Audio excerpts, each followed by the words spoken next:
Pemirsa, polisi berhasil mengungkap kasus pembunuhan siswi SMP di Langkat, Sumatera Utara. Penemuan jasad korban membuat gempar warga desa Puraka II, Kecamatan Seilepan, Kabupaten Langkat. Polres Langkat dibantu unit Jatanras Polda Sumatera Utara bergerak cepat dan juga berhasil mengamankan tersangka FS di bengkel tempatnya bekerja. Jadi ya, ini FS dan korban inisialnya IS ini masih baru awal sekali perkenalan mereka begitu ya. Dan korban ini dari kronologi singkatnya itu diajak berboncengan dengan sepeda motor untuk dibawa ke salah satu lokasi yang menjadi lokasi tempat kejadian perkara. Oke, untuk mendapati informasi yang lebih komprehensif ya Rati ya. Ini bersama kita pagi ini sudah ada Kasat Reskrim Polres Langkat, Sumatera Utara. Ada Ibtu Louis Bernard Krisnandita Marising. Selamat pagi Pak Kasat. Iya, selamat pagi Mas. Iya Pak Kasat, kami tadi memberikan highlight kasusnya Pak. Jadi kronologis kejadian pembunuhan yang dilakukan oleh tersangka ini seperti apa sih Pak? Jadi awal mulanya si tersangka dan korban ini tidak ada hubungan sama sekali. Mereka hanya pernah papasan dan saling lihat-lihatan antara korban dan tersangka. Kemudian setelah itu si tersangka ini mencari tahu lah si korban ini siapa, atas nama siapa dan tinggal di mana. Dan pada hari H kejadian itu ketika si korban pulang dari sekolah dengan berjalan kaki itu diantar oleh temannya ke persimpangan jalan. Waktu setelah jalan itu, jalan sendiri si korban, si tersangka ini bersama abangnya mau belanja onderdil spare part kendaraan sepeda motor.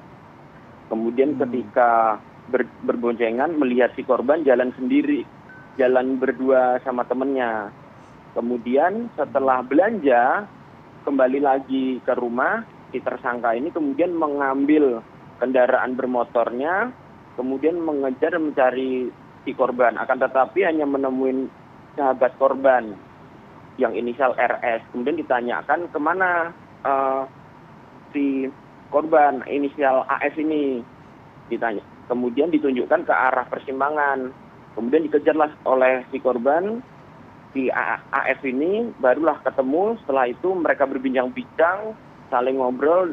Di situ menanyakan kemana, mau ke lapangan golf. Kemudian diajaklah si korban ini oleh tersangka ke lapangan golf. Nah, setelah itu terjadilah pemerkosaan dan pembunuhan di TKP itu. Nah, jadi memang tidak ada hubungan dekat seperti pacaran begitu ya, baru saling kenal kemudian sudah dibawa ke lokasi kejadian. Ini secara paksa atau enggak Pak? Dari pengakuan si tersangka dan kita pemeriksaan, tidak ada paksaan dari tersangka untuk mengajak si korban. Malah juga si korban pun mau ikut tersangka. Tapi saat dilakukan tindakan asusila ada perlawanan dari korban?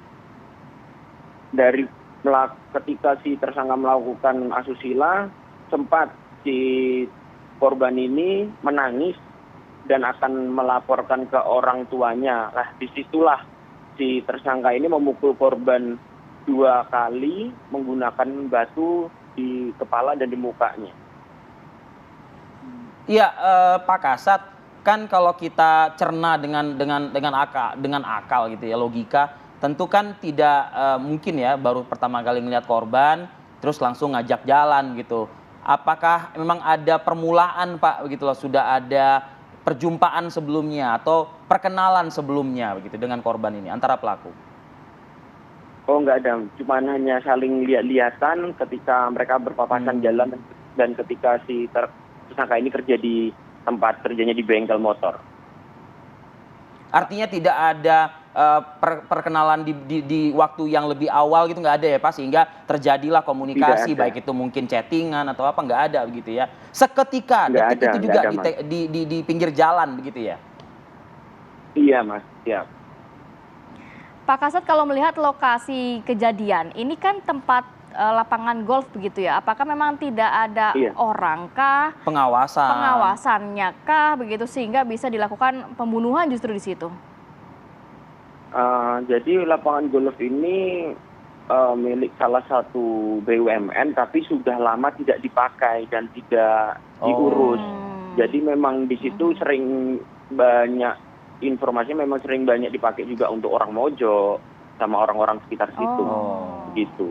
Oke, Iya. Pak Kasat, background pelaku yang saat ini statusnya tersangka apa, Pak? Background pelaku, dia atas nama AF ini bekerja sebagai montir di salah satu bengkel di dekat rumahnya. Belum berkeluarga ya, Pak? Belum berkeluarga dia, masih bujang. Belum berkeluarga ya. Sanksi pidana yang akan dijerat Oke. kepada pelaku ini apa, Pak? Sanksi pidananya kita kenakan pasal 338 ya, Mbak. KUH pidana subsidiar pasal 351 ayat 3. Kemudian KUH pidana junto pasal 81 ayat 1 Undang-Undang Nomor 17 tahun 2012 tentang perlindungan anak. Iya, mengingat Dengan korban ancaman karena hukuman masih di bawah 15 umur tahun. gitu ya.